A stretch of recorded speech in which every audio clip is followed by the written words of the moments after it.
Mabuhay! Welcome everyone. Bienvenido a todos. Welcome to another edition of Shot and Learn. So in today's lesson, we will learn about definite and indefinite articles and how we use them in Spanish. Ahora vamos a discutir sobre los artículos determinados y indeterminados y cómo se usa.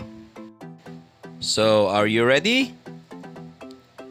Let's go! Vámonos! So first, let's have a quick review of our English grammar in terms of articles. So in English, we have definite and indefinite article. And for the definite article, we have the or the. Kung sa Tagalog naman, ito ay ang. So, for example,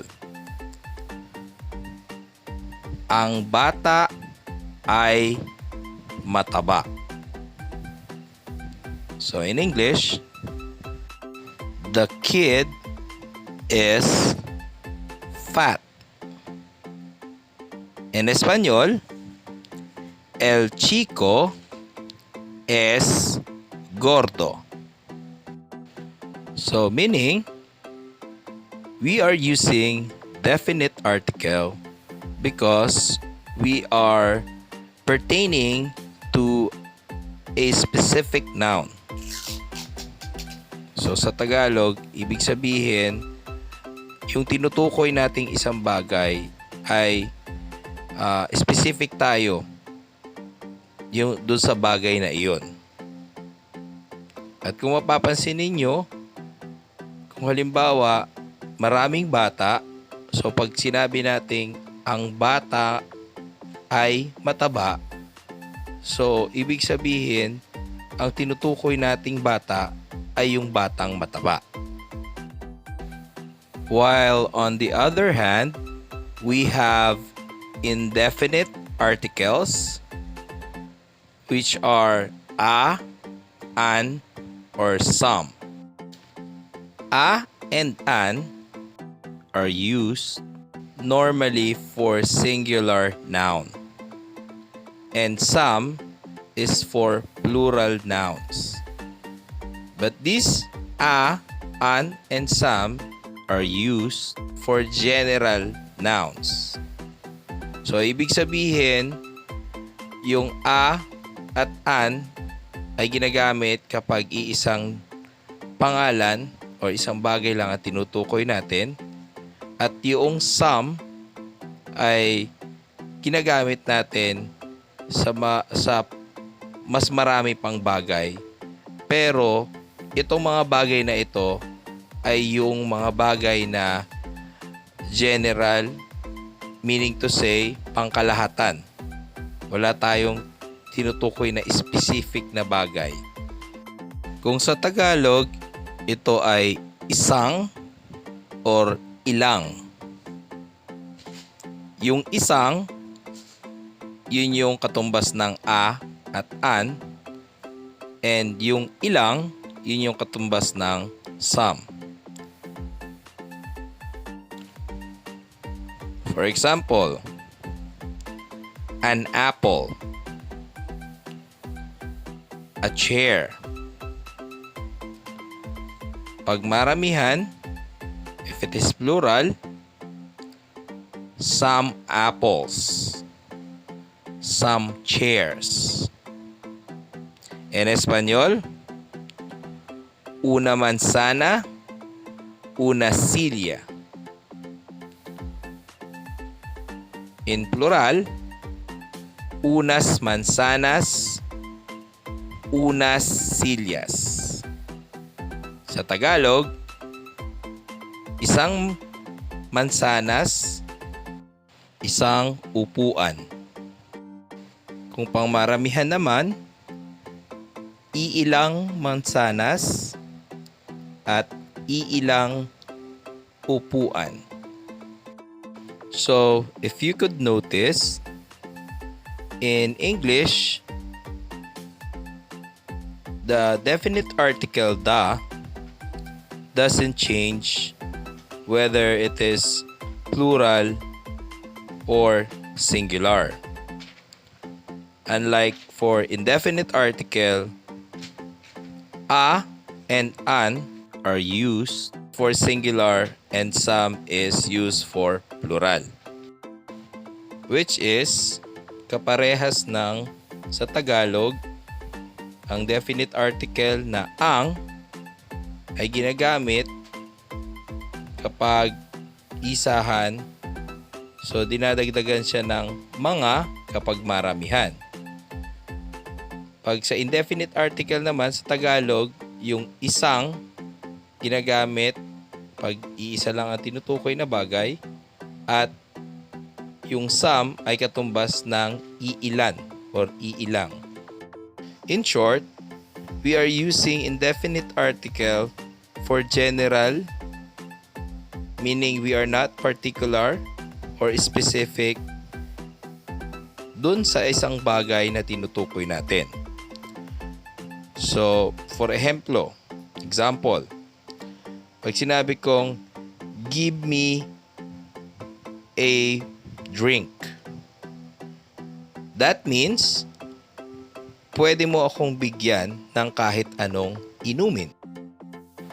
Pero pag sinabi kong, give me the chocolate drink, ibig sabihin,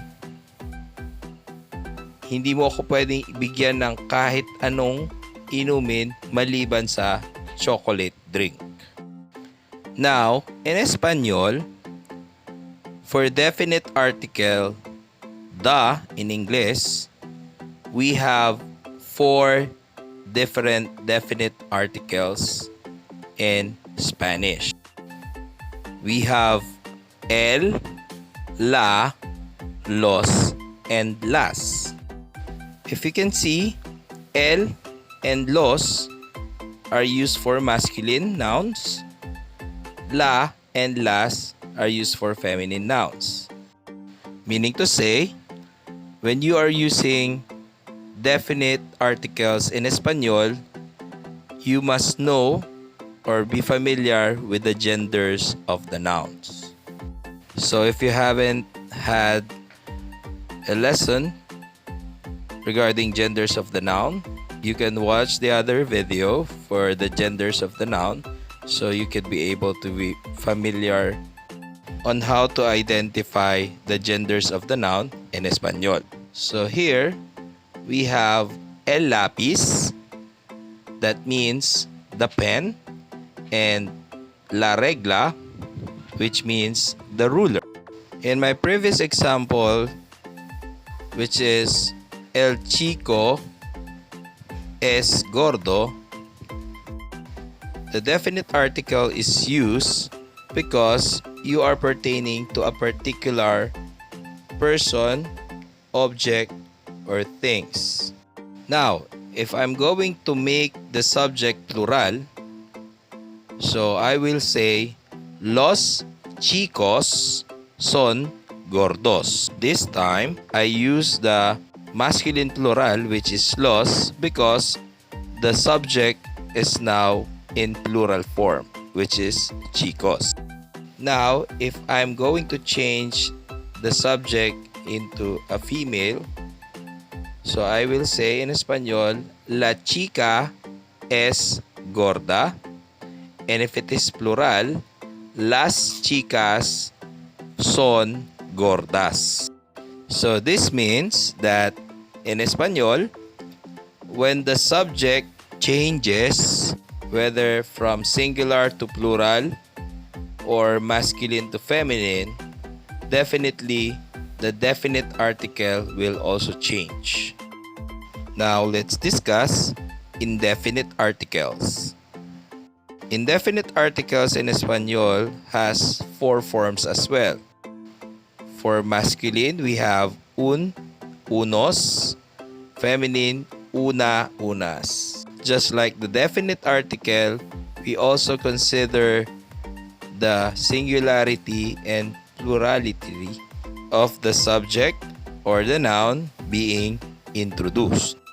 For ejemplo, un lápiz, a pen, una regla, a ruler.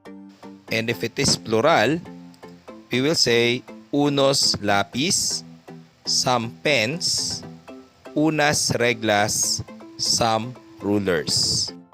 So now let's take a look at the definite and indefinite articles or los artículos determinados e indeterminados. En español, e inglés. So for the definite articles, el, la, los, las is equivalent to the in English. For indefinite article, a and an is equivalent to un and una. And for some, we have unos and unas. Now, try to practice these exercises. You can pause the video if you need more time.